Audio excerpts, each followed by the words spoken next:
नजर आ रही हैं। वहीं अगर बात करें आरजेडी की, तो आरजेडी के खाते में 5 सीटें जाती हुई दिखाई दे रही हैं। वहीं जेएसपी के खाते में 1 सीट जाती हुई नजर आ रही है और अन्य किसी दल का यहां पर खाता भी नहीं खुल पा रहा है दोस्तों।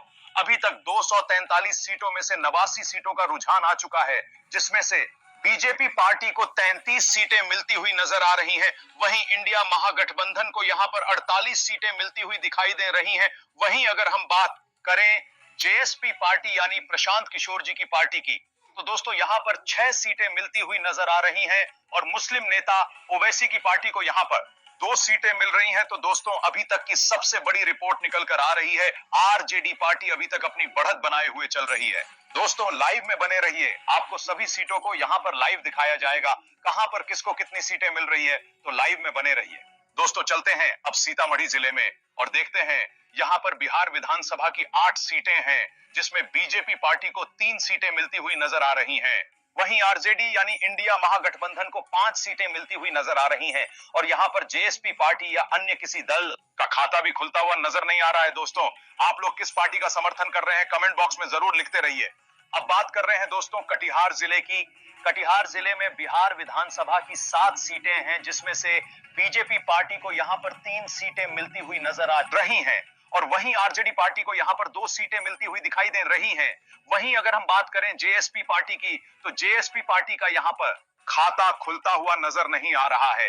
लेकिन दोस्तों यहां पर मुस्लिम नेता ओवैसी की पार्टी को 2 सीटों की बढ़त मिलती नजर आ रही है। दोस्तों यहां पर 243 सीटों में से 104 सीटों का रुझान निकल कर आ चुका है, जिसमें I'm conducting a 2-hour webinar where I'm going to break down trading and investing for you. I'm going to break it down into simple parts so that you can get started towards achieving your financial independence.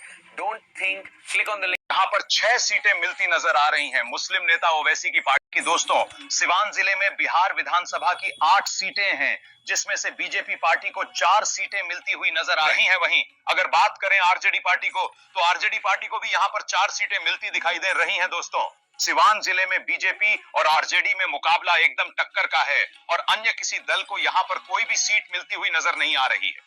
अब दोस्तों बात करते हैं सहरसा जिले की। दोस्तों सहरसा जिले में बिहार विधानसभा की 4 सीटें हैं, जिसमें से यहां पर बीजेपी पार्टी को 1 सीट मिलती हुई नजर आ रही है। वहीं इंडिया महागठबंधन यानी आरजेडी को 2 सीटें मिलती हुई दिखाई दे रही है। और वही बात करें जेएसपी पार्टी की, तो यहां पर जेएसपी पार्टी को 1 सीट मिलती हुई नजर आ रही है। दोस्तों 243 सीटों में से 116 सीटों का रुझान आ चुका है, जिसमें से बीजेपी पार्टी को 44 सीटें मिल चुकी हैं और इंडिया महागठबंधन को 61 सीटें मिल चुकी हैं और प्रशांत किशोर की पार्टी को 7 सीटें मिल चुकी हैं। वहीं मुस्लिम नेता ओवैसी की पार्टी को 4 सीटें मिल चुकी हैं। अभी तक की सबसे बड़ी रिपोर्ट निकल कर आ रही है। दोस्तों अगली सीट पर चलने से पहले आप लोग हमें बता दें कि आप लोग बिहार में किस पार्टी का समर्थन कर रहे हैं, किसे अपना समर्थन दे रहे हैं और किसकी सरकार को बनाना चाहते हैं, बिहार के अंदर किसको मुख्यमंत्री बनते हुए देखना चाहते हैं। दोस्तों कमेंट बॉक्स में बताते रहिए, जिससे जान सके कि बिहार में किसको मुख्यमंत्री के रूप में देखना चाहती है पब्लिक।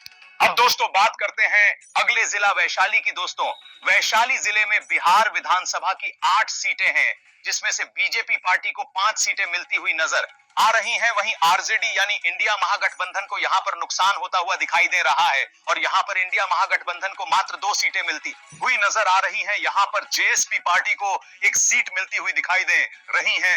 अन्य किसी पार्टी का यहां पर खाता भी खुलता हुआ नजर नहीं आ रहा है।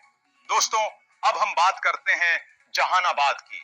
जहानाबाद जिले में बिहार विधानसभा की 3 सीटें हैं, जिसमें से बीजेपी के खाते में केवल 1 सीट जाती हुई नजर आ रही है। वहीं आरजेडी के खाते में 2 सीटें जाती हुई दिखाई दे रही हैं और जेएसपी के खाते में कोई भी सीट नहीं जाती हुई नजर आ रही है और अन्य किसी भी पार्टी का खाता नहीं खुल रहा है और यहां पर आरजेडी ने अपनी बढ़त बना ली है। दोस्तों ओवरऑल बात करें तो यहां पर 243 सीटों में से 127 सीटों का रुझान आ चुका है, जिसमें से बीजेपी को 50 सीटें मिलती हुई दिखाई दे रही हैं और वहीं आरजेडी इंडिया महागठबंधन को 65 सीटें मिल रही हैं और प्रशांत किशोर की पार्टी को यहां पर 8 सीटें मिल